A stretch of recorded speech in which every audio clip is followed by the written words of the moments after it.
Here we go again with another BYD video, but there's so much to say. In around August, the new BYD Seal will be brought to Australia for us to buy. There's a lot to talk about, whether it's going to be cheaper or more expensive than the Tesla Model 3, and how is it better, how is it worse than the Model 3? So let's get into it. Let's see what we'll get here in Australia. We should be able to order one in August or so.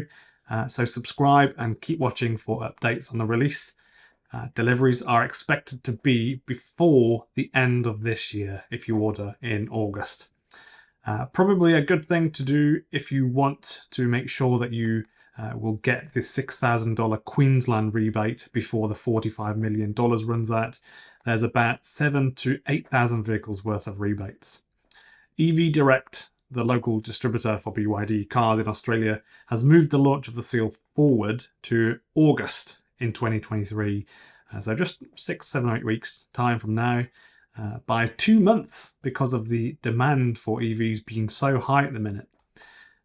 You can get it with one motor at the rear or 2 motors, so one at the front, one at the back. Power outputs of the Seal will be 230 kilowatts, which is 308 horsepower, or 390 kilowatts, 522 horsepower.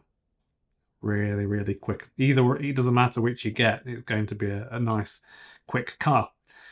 It is equipped with the same battery, 82 kilowatt hour battery pack only, offering a claimed driving range between 520 and 570 kilometers, according to WLTP testing. In Australia, that's likely to get you around 450 to 500 kilometers.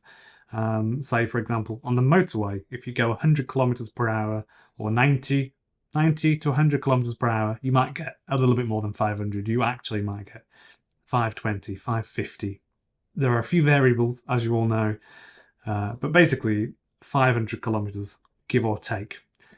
The Tesla Model 3 gets 450 kilometers using 79 kilowatt hours of battery, which is also almost empty. So if you get a similar sized battery pack in the Model 3 and you drive it, by the time you've used 79 kilowatt hours, you've done 450 kilometers or so. But things like running the air conditioning will make a slight difference, and if it's cold and the backpack temperature, if you use the heater, things like that, of course, they all make a difference. So you have to kind of factor in that a little bit. We all want it to be cheaper than the standard Tesla Model 3, which starts at around $61,000 Australian dollars. But hearing the boss from EV Direct, he says that it's competing with not just the Model 3, but with the wider market. So I'm feeling like it will be very similar, actually, to the Model 3, potentially more expensive than the Model 3, but I'm not too sure. There is speculation whether it's going to be similar or they'll do what they did with the MG4 and they'll make it $100 cheaper. You never know. And I'm quite sure people will enjoy it when they get it regardless.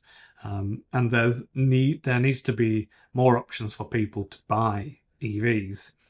In Australia, for sure. The whole cheaper end of the EV market is pretty small, pretty empty. There's barely anything under 40 grand, $40,000 in 40,000 equivalent dollars Australian in the UK or the US, Australia. There's just not too much going. This is an area of the market we really should try and populate. So after the BYD Seal is launched here, the next one will be an electric ute, which is pretty exciting. Not that I'm a fan of utes generally, but it's going to be quite exciting to see how that does in Australia. Thanks to anybody for joining on Patreon or on YouTube memberships, or anybody that has bought me a coffee recently.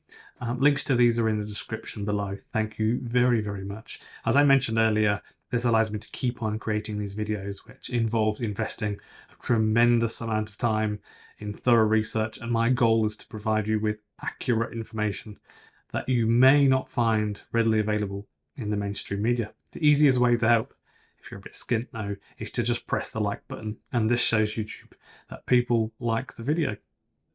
It makes a huge difference because I'm trying to do this as my day job, and when you chip in and help and click the like button or comment, you're helping me spread information out there to help boost the uptake of EVs, in particular the cheaper end of the market, which is where we really need to get things going. Charging is going to be 11 kilowatts AC and 150 kilowatt DC. Generally, BYD cars do very, very well with charging. So when you're out there, out and about, the sort of speed you can expect when you plug it in will actually be something half decent. Some cars like the MG4, really, really good car, but for some reason it tends to really throttle the charging speed right back. So I would expect to commonly see charging speeds in the BYD Seal of something like 90 to 130 kilowatts when charging it. BYD did recently say they have a flat charging curve, which I guess technically isn't possible, but it is. We know it is pretty flat. It's quite flat. Whereas some cars they might start off with the peak or close to the peak or 80% of the peak, what they rate on paper as their peak, and then it just drops right down to like 63 or 80 or 70, and then it stays there, which is kind of feels disappointing. So generally, most of the time electric cars are charging, it might see something like half of the rated speed, which is not the case with BYD cars. So I'm a really big fan of that, because effectively what happens is you get to charge and leave quicker than some other cars with higher on paper charging speed. Thank you to anybody who's making comments on my videos. I've noticed recently, this last week, there's some really, really interesting comments being made. There was somebody called Temper making a comment about the MG, the margins. Are they cutting margins in the UK to try and get more of the market share in the UK before, I suppose, this big wave of Chinese cars, electric cars going to the UK, for example? Kind of makes sense. Really interesting comment. Thanks for that. And there was another one by Rod. Thank you, Rod. Hate to think about how much these prices have been jacked. Hate to think how much the prices have been jacked for the Oz family market. Should be hilarious. Won't be cheap here. No, it does make me think, doesn't it? When you look at some of the prices for the BYD cars, like the Dolphin, they did say a year or two ago it could be under $35,000, and of course maybe that was just to stimulate excitement, and then in reality it comes in for $30, $38, $39,000 or something like that. So is that just the company EV Direct getting a bigger cut? Could they actually make it cheaper, but they just don't want to? Because there's just nothing populating the Australian cheap electric car market, I suppose. It's kind of interesting stuff. So thank you for the comments. If anybody else has got things to say, just put it in the comments. They're all quite interesting comments that I've been reading this last week. So I just wanted to point that out. If you enjoyed the video, please click the like button so that YouTube know that people are enjoying it, and subscribe for more daily videos about electric vehicles.